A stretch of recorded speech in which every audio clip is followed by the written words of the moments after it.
तो let's continue बच्चों with the topic called as price elasticity of demand. Last lecture में किया था, उसी का कंटिन्यूएशन है।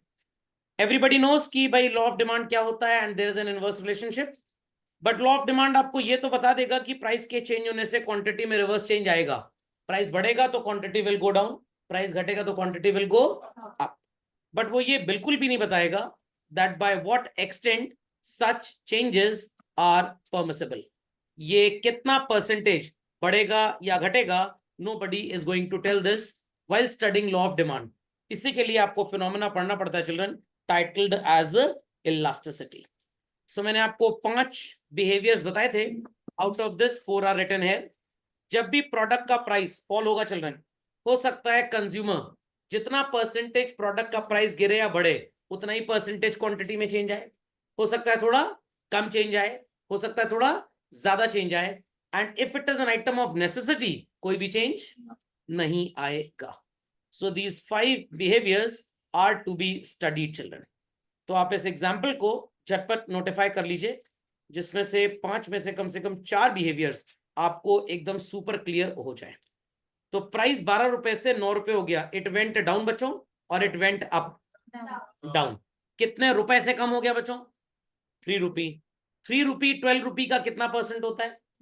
25%। तो 25% आपका दाम गिर गया मार्केट में, आपने 25% चीजें ज्यादा खरीद ली। अगर लोगों को याद हो लास्ट लेक्चर का पढ़ाया हुआ कुछ, तो मैंने आपको बताया था बच्चों, this is pronounced as what technically called as type of elasticity. याद करिए, यूनिटरी या यूनिट इलास्टिक भी बोलते हैं। This is unitary elastic. सुनाई पड़ गई बात? सुनाई पड़ गई बात भाई? चलिए नेक्स्ट आगे चलते हैं बच्चों। प्राइस में 25% का फॉल और क्वांटिटी में 50% का इंक्रीज। क्वांटिटी में चेंज ज्यादा है एंड प्राइस में चेंज कम है। ये कौन सा सो कॉल्ड टेक्निकल वर्ड होगा बच्चों? यहाँ पे रिलेटिवली मोर इलास्टिक। क्या बोलते हैं बच्चों? Relatively more elastic. Simply elastic भी इसको बोला जाता है। Not to worry at all children. खोपड़े में बात गई तो आपका रिवीजन भी हो गया लास्ट जो आपने पढ़ा था। Price goes down by 25%, demand बेचारी 10% ही बढ़ी।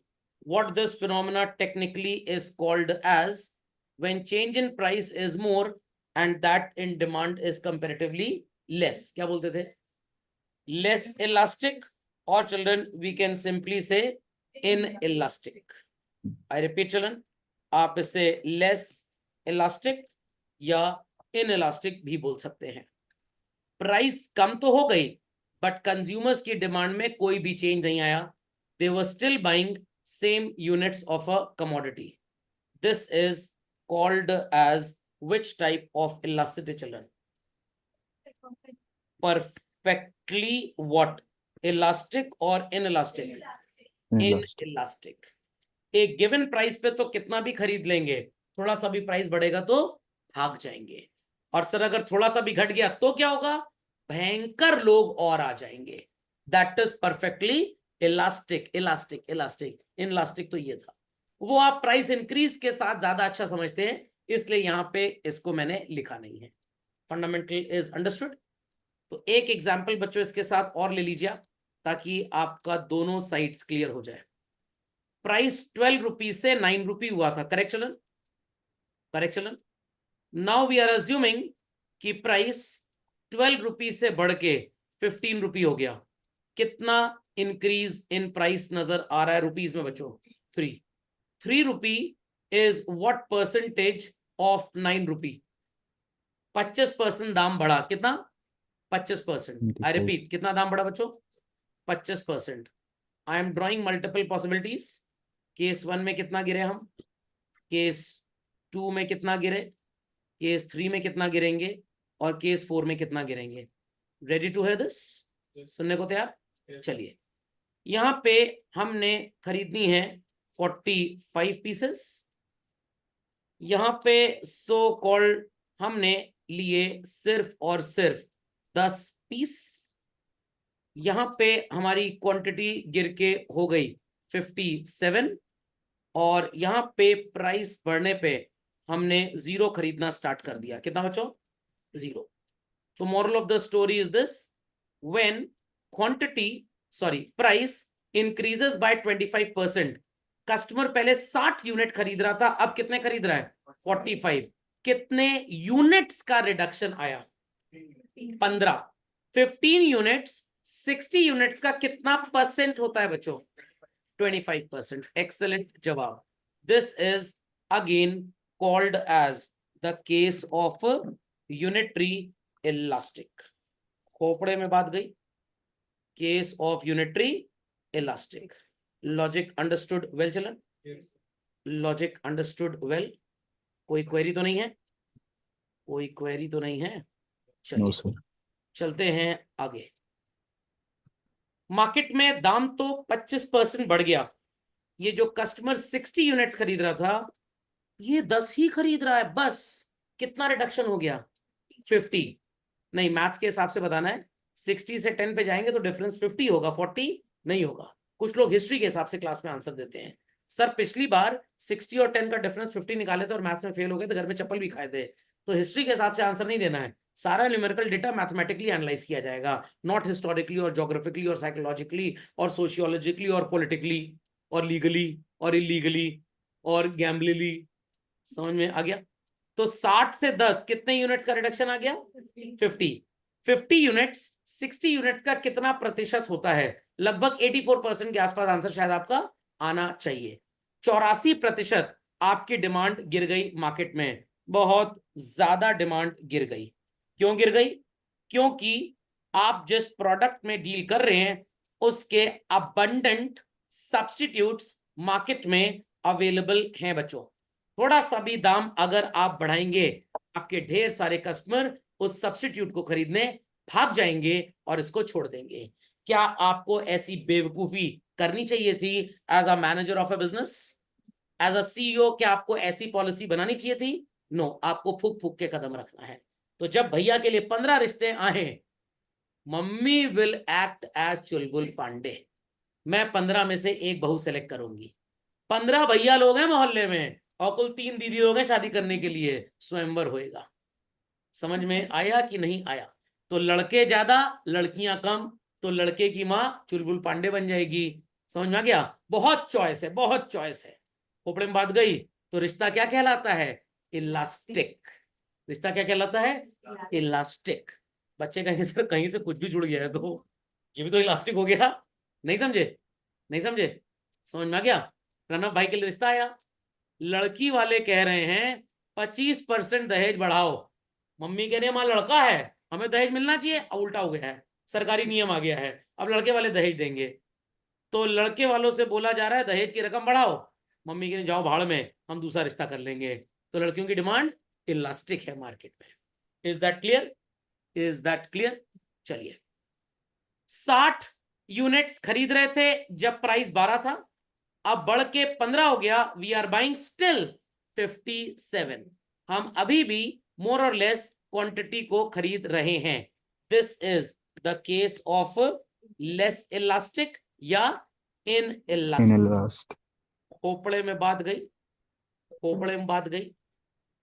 At a price of rupee so called 12, हम 60 यूनिट भी खरीद सकते हैं, 70 भी खरीद सकते हैं, 80 भी खरीद सकते हैं, 90 भी खरीद सकते हैं, जितनी चाहे उतनी खरीद सकते हैं।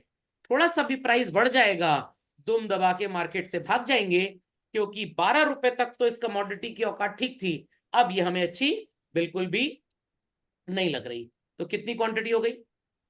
0। इसके लिए थोड़ी सी मार्किंग हम और करेंगे बच्चों, थोड़ी सी मार्किंग और करेंगे।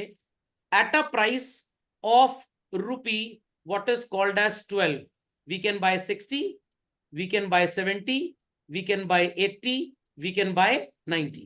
बट जैसे ही बच्चों प्राइस थोड़ा सा भी बढ़ गया, we are buying how much? 0।